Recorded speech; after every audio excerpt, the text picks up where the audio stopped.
আসমান ছিল না, জমিন ছিল না, সৃষ্টিকুলের মধ্যে কোনো কিছুর অস্তিত্ব ছিল না, একমাত্র সৃষ্টিকর্তার অস্তিত্ব ছিল। আল্লাহ পাক সর্বপ্রথম যাকে সৃষ্টি করলেন তিনি হচ্ছেন হকিকতে মুহাম্মদী, জাতে মুহাম্মদী সাল্লাল্লাহু আলাইহি ওয়াসাল্লাম, এবং তিনি ছিলেন নূর। কি ছিলেন? নূর। ওই যে মাটির তৈরি স্লোগান, এটা কিন্তু ইবলিস থেকে শুরু হয়েছে। অনেক মানুষ বর্তমানে বলে না যে নবী মাটির তৈরি, নবী মাটির তৈরি, নবীর মাটির তৈরি, মুখে ফেনা চলতেছে এই বক্তব্য দিয়া। আরে বাবারে, নবী মাটির তৈরি না হীরার তৈরি, তোমার তো এই কথা চিন্তা না করলেও চলে। তোমার চিন্তা করা দরকার যেই নবী পেয়েছ সেই নবীর আনুগত্য কতটুকু করতে পেরেছ।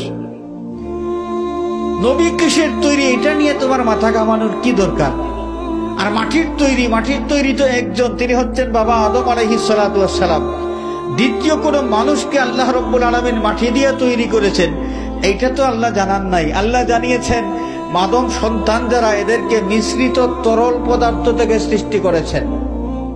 আদম সন্তানকে কি থেকে সৃষ্টি করেছেন?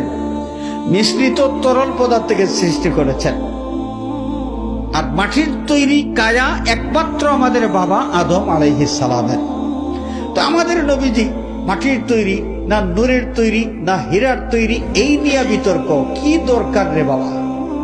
কি দরকার আছে? আমাদের নবীর ইতিহাসটা কি এত সোজা? আমাদের নবী পাক সাল্লাল্লাহু আলাইহি ওয়াসাল্লামের মানব রূপের ইতিহাস মাত্র 63 বছরের। কতদিনের? মানব রূপে নবী মুহাম্মদ সাল্লাল্লাহু আলাইহি ওয়াসাল্লামের ইতিহাস মাত্র 63 বছরের। এর আগে আমাদের নবী ছিলেন, আরো আগে ছিলেন। কখন ছিলেন? বাবা আদম আলাইহিস সালামকে সৃষ্টির আগে ছিলেন। আরো আগে কখন ছিলেন? যখন আরশ ছিল না, কুরসি ছিল না, লৌহ ছিল না, কলম ছিল না, জান্নাত ছিল না, জাহান্নাম ছিল না, আসমান ছিল না, জমিন ছিল না, সৃষ্টিকুলের মধ্যে কোনো কিছুর অস্তিত্ব ছিল না, একমাত্র সৃষ্টিকর্তার অস্তিত্ব ছিল। আল্লাহ পাক সর্বপ্রথম যাকে সৃষ্টি করলেন তিনি হচ্ছেন হকিকতে মুহাম্মদী, জাতে মুহাম্মদী সাল্লাল্লাহু আলাইহি ওয়াসাল্লাম, এবং তিনি ছিলেন নূর। কি ছিলেন? নূর। সে নূর হয়ে আস্তে আস্তে হযরতে আব্দুল্লাহ রাদিয়াল্লাহু আনহু, আব্দুল্লাহর কপাল মোবারক থেকে সেই নূর আমেনার মধ্যে, এবং সেই আমেনার গর্ভের মধ্যে জসদে মুহাম্মদী মানব রূপের এই কায়া সৃষ্টি করার পর ওই কায়া দিয়া নূরে মুহাম্মদী, জাতে মুহাম্মদী, হাকিকতে মুহাম্মদী সাল্লাল্লাহু আলাইহি ওয়াসাল্লামকে কাভারিং করে আল্লাহ রাব্বুল আলামিন পৃথিবীতে পাঠিয়েছেন। আল্লাহ নবী মানব রূপে পৃথিবীতে শোভাগমন করলেন। এই হচ্ছে আমাদের নবীজির দ্বিতীয় পর্বের ইতিহাস। মাত্র 63 বছরের এই ইতিহাসের দিকে তাকাইয়া বলবা যে নবী মাটির তৈরি, বিবেকটা কোন জায়গায় আছে? বিবেকটা কোন জায়গায়? নবী যদি এখানে মাটির তৈরি হন, তাহলে আদম আলাইহিস সালাতু ওয়াস সালামকে যখনও সৃষ্টি করা হয় নাই, তখনও আমাদের নবী আল্লাহ রাব্বুল আলামিন নবুয়ত কাকে দিয়েছিলেন? আমাদের আল্লাহ পাক যে নবুয়তটা দান করলেন, নবীজি বললেন কুনতু নাবিয়্যান ওয়া আদামু বাইনাল মা'i ওয়াত তিন।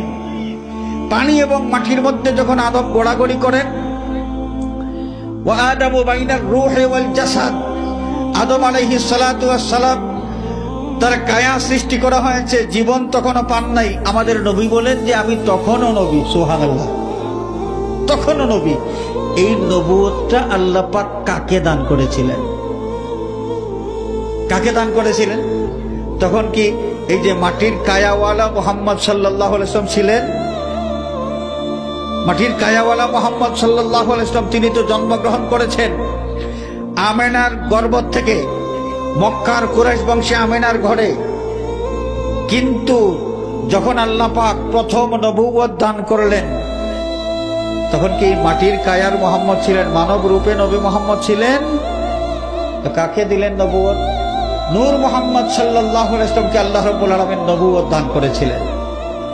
সুতরাং এই যে আমাদের সমাজে খামাখা একটা জিনিস নিয়ে বিতর্ক, আমাদের জ্ঞানের স্বল্পতার কারণে এই বিষয় নিয়ে বিতর্ক করা হয়। কিছু মানুষ নবী মাটির তৈরি এগুলো বলতে বলতে এই স্লোগানটা ওই যে ইবলিস শুরু করেছিল, আদম মাটির তৈরি, ওই স্লোগানটা চলতে চলতে এখনো কিছু মানুষের মধ্যে এটা আছে।